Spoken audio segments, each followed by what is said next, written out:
పహల్గామ్ ఉగ్రదాడితో భారత్, పాక్‌ల మధ్య తీవ్ర ఉద్రిక్తత అయితే నెలకొన్న విషయం మనందరికీ తెలిసిందే. ఈ క్రమంలో మంగళవారం అర్ధరాత్రి 1:44 ఆ ప్రాంతంలో ఆపరేషన్ సింధూర్ పేరుతో ఇండియన్ ఆర్మీ పాక్ ఉగ్ర దళాల మీద విరుచుకుపడిన వైనం అందరూ కూడా హర్షం వ్యక్తం చేస్తున్న పరిస్థితి. ఇండియన్స్ అందరూ కూడా ఎవరైతే పహల్గామ్ ఎఫెక్ట్ మీద కన్నీరు పెట్టుకున్నారో ప్రతి ఇండియన్ కూడా ఈరోజు కాలరెత్తి నేను భారతదేశీయుడిని అని చెప్పుకునే ధైర్యం చేస్తూ ఉన్నారు. ప్రధానంగా దీనికి సంబంధించి జై భారత్ నినాదాలతో ఇండియా మొత్తం కూడా మారుమోగుతున్న పరిస్థితి కనపడతా ఉంది. దీనికి సంబంధించి ఉగ్రదాడికి సంబంధించి ప్రధానంగా మరిన్ని అంశాలు తెలుసుకునే ప్రయత్నం చేద్దాం. ఇటీవల పహల్గామ్ అటాక్ తర్వాత యావత్ భారతదేశంలో ప్రతి ఒక్కరూ, ప్రతి సివిలియన్ ఎదురు చూస్తున్న రోజు ఫైనల్గా ఈరోజు జరిగిందనుకోవచ్చు.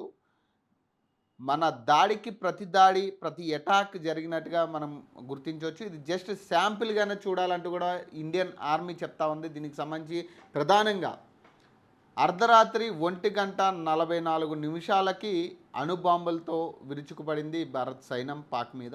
సో దీనికి సంబంధించి కొంత నష్టం కూడా అక్కడ జరిగినట్టుగా చెప్తా ఉన్నారు. ఇప్పటికే పాక్ పీఎం కూడా రియాక్ట్ అయినట్టుగా తెలుస్తూ ఉంది. దీని మీద కొంతమంది అంటే 5 ప్రాంతాల్లో దాదాపు 5 ప్రాంతాల్లో వీళ్ళు దాడి చేసినట్టుగా తెలుస్తూ ఉంది. దీనికి సంబంధించి ప్రధానంగా ఉగ్రవాది స్థానాలను గుర్తించి దాదాపు 15 రోజుల నిరీక్షణ ఈ రోజుతో ముగిసినట్టుగా తెలుస్తూ ఉంది. దీనికి సంబంధించి దాదాపు 5 ప్రాంతాల్లో ఇప్పటికే దాడి జరిగినట్టుగా తెలుస్తూ ఉంది. ప్రధానంగా దాడి చేసిన ప్రతి ప్రాంతంలో కూడా ఉగ్రవాది చర్యలు జరుగుతూ ఉన్నాయి. అక్కడ ఉగ్రవాదులు స్థావరం ఏర్పాటు చేసుకుని ఉంటున్నట్టుగా ఇప్పటికే ఇండియన్ ఆర్మీ తెలియజేసినట్టుగా తెలుస్తూ ఉంది. దీనికి సంబంధించి ఇప్పుడు దాడి చేసిన ప్రాంతాలన్నీ కూడా మనం చూస్తూ ఉంటే అన్నీ కూడా చాలా సివిలియన్స్, చాలా కామన్ మ్యాన్స్ ఉంటున్న ప్రాంతాలు అవన్నీ కూడా. చుట్టూరు కూడా ఇల్లు కానీ జనరల్గా పబ్లిక్ తిరుగుతున్న ఏరియాలు అవన్నీ. సో ఇలాంటి ఏరియాల్లో వాళ్ళు స్థావరాలు ఏర్పాటు చేసుకుని ఉంటున్నారంటే బేసిక్గా కట్టుదిట్టంగా ఒకవేళ ఎలాంటి అటాక్ జరిగినా కూడా ఖచ్చితంగా తక్కువ వ్యవధిలోనే జరుగుతుంది ఖచ్చితంగా. ఎందుకంటే చుట్టూరు పబ్లిక్ ఉంటారు కాబట్టి వీళ్ళ మీద అటాక్ అనేది అంత ఈజీగా జరగదు అనే అంశం మీద వీళ్ళు అక్కడ స్థావరాలు ఏర్పాటు చేసుకున్నట్టుగా తెలుస్తూ ఉంది. అలాగే ప్రతి చోట కూడా అంటే గుడి కావచ్చు, మసీద్ కావచ్చు, అన్ని చోట్ల కూడా వీళ్ళు స్థావరాలు ఏర్పాటు చేసుకున్న పరిస్థితి. ఇప్పుడు జరిగిన 9 ప్రాంతాల్లో కూడా 2-3 మస్కట్ ఏరియాలు కూడా ఉన్నట్టుగా తెలుస్తూ ఉంది. దీనికి సంబంధించి ప్రధానంగా ఇప్పటికే డీజీ ఐఎస్పీ లెఫ్టినెంట్ జనరల్ కూడా రియాక్ట్ అయినట్టుగా తెలుస్తూ ఉంది. దీనికి సంబంధించి ఆయన చాలా ఘాటుగా సమాధానం ఇచ్చినట్టుగా తెలుస్తూ ఉంది ఇండియన్ ఆర్మీకి. ఖచ్చితంగా దీనికి ప్రతిఫలం మేము తీర్చుకుంటామంటూ కూడా ఆయన ఇప్పటికీ కూడా తగ్గే పరిస్థితి కనపడట్లేదు. కనీసం వాళ్ళకి ఇప్పటికి కూడా తలపొగరు దిగుతున్నట్టుగా కనపడట్లేదు. ఎందుకంటే ఇంత అటాక్ జరిగిన తర్వాత కూడా వాళ్ళు ఇంకా వార్నింగ్ ఇచ్చే ప్రయత్నం చేస్తూ ఉన్నారు భారత్కి. ఖచ్చితంగా దీనికి ప్రతికూలంగా మేము రియాక్ట్ అవుతాం. పాక్ ఆర్మీకి తెలుసు దీని మీద ఎలా రియాక్ట్ అవ్వాలో అనే దాని మీద కూడా ఆయన ఇప్పటికే ఎక్స్లో పోస్ట్ చేసినట్టుగా తెలుస్తూ ఉంది. ఏదేమైనా కూడా ఇండియన్ ఆర్మీ ఈ రోజు చేసిన ఏదైతే సర్జికల్ స్ట్రైక్లా తీసుకోవాలి. ఎందుకంటే గతంలో ఆల్రెడీ సర్జికల్ స్ట్రైక్ అంశంలో భారత్ ఆల్రెడీ సక్సెస్ అయిన పరిస్థితి.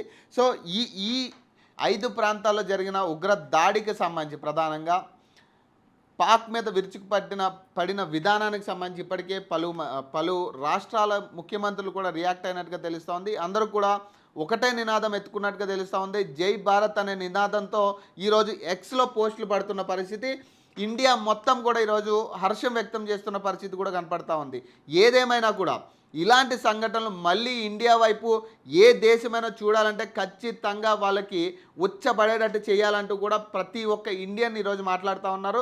దీని మీద రియాక్ట్ అవుతూ ఉన్నారు. ఏదేమైనా కూడా ఈ దాడిని ప్రతి ఒక్కరు కూడా స్వాగతిస్తున్నారు. ఖచ్చితంగా ఇలాంటి ఏదైనా ఆల్రెడీ నిన్నే పలు రాష్ట్రాల్లో దాదాపు 244 రాష్ట్రాల్లో జిల్లాలలో ఈరోజు మాక్ డ్రిల్ నిర్వహించే పరిస్థితి కనపడుతుంది యావత్ ఇండియా మొత్తం కూడా. అలాగే ప్రధానంగా హైదరాబాద్, వైజాగ్, ఢిల్లీ ఏరియాల్లో కూడా ఈరోజు మాక్ డ్రిల్స్ ఉంటాయంటూ నిన్న సమాచారం ఇచ్చిన ఇండియన్ ఆర్మీ ఈరోజు సడన్గా ఇట్లాంటి ఒక న్యూస్తో బయటకు వస్తుందని ఎవరు ఊహించలేదు. కానీ ఖచ్చితంగా ఇది కావాల్సిందే పాక్ అంటూ కూడా పలువురు విమర్శలు కూడా చేస్తూ ఉన్నారు. ఖచ్చితంగా అటు నుంచి కూడా ఖచ్చితంగా అటాక్ ఉంటుంది కాబట్టి ఇప్పటికే ఇండియన్ ఆర్మీ ఎక్కడికక్కడ భద్రత కట్టుదిట్టం చేసినట్టుగా తెలుస్తుంది. అలాగే మాక్ డ్రిల్ రూపంలో ప్రతి సివిలియన్‌కి కూడా ఒకవేళ యుద్ధం వస్తే ఎలాంటి పరిస్థితులు ఎదుర్కోవాలి, ఆ పరిస్థితుల నుంచి ఎలా మనం బయటపడాలనే అంశం మీద ఈరోజు మాక్ డ్రిల్ కూడా ఉండబోతుంది. కాబట్టి ఖచ్చితంగా ఈ దాడికి సంబంధించి ప్రతి ఇండియన్ కూడా స్వాగతించే పరిస్థితి, అలాగే కాలర్ ఎత్తుకొని మేము భారతీయులమని చెప్పే పరిస్థితి వచ్చిందని కూడా మనం అనుకోవచ్చు. ప్రధానంగా దీనికి సంబంధించి కూడా ఇంకా పలు దాళ్ళు ఏదైతే మనం అనుకుంటా ఉన్నాం ముందు నుంచి యుద్ధం వస్తుందా అని వెయిటింగ్తో ఈరోజు ఒక ఫుల్ స్టాప్ పడే పరిస్థితి కనపడుతుంది. కానీ ఇండియన్ ఆర్మీ మేము ఎక్కడ తగ్గం, ఖచ్చితంగా ఇది ఒక శాంపిల్ మాత్రమే, ఖచ్చితంగా యుద్ధం చేసి తీరుతామంటూ కూడా వాళ్ళు సవాల్ విసురుతున్న పరిస్థితి.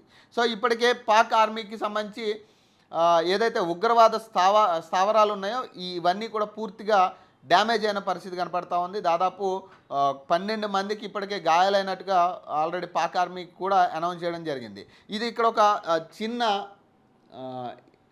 చిన్న అనుమానం ఏంటంటే, పాక్ ఆర్మీ ఇప్పటికీ ఎక్స్లో రియాక్ట్ అయిన విధానం చూస్తే ఖచ్చితంగా ఉగ్రవాదుల్ని వాళ్ళే పెంచి పోషిస్తున్నారు అనే అంశం మీద మరోసారి వాళ్ళు కీలకంగా రియాక్ట్ అయినట్టుగా తెలుస్తూ ఉంది.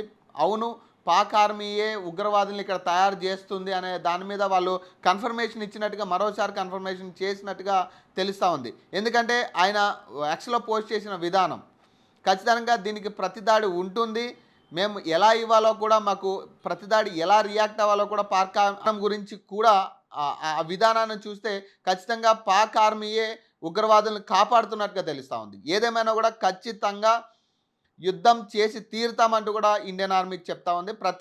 ప్రతి దాడిని ఎదుర్కొనే నిలబడే శక్తి మన ఇండియన్ ఆర్మీకి ఉంది, గట్టిగా నమ్ముతున్నాం. ఖచ్చితంగా ఇండియన్స్ అందరం కూడా ఒక్కసారే జై భారత్ అనే నినాదం ఎత్తుకునే పరిస్థితి టైం వచ్చిందని కూడా ఖరాఖండిగా చెప్తా ఉన్నాం.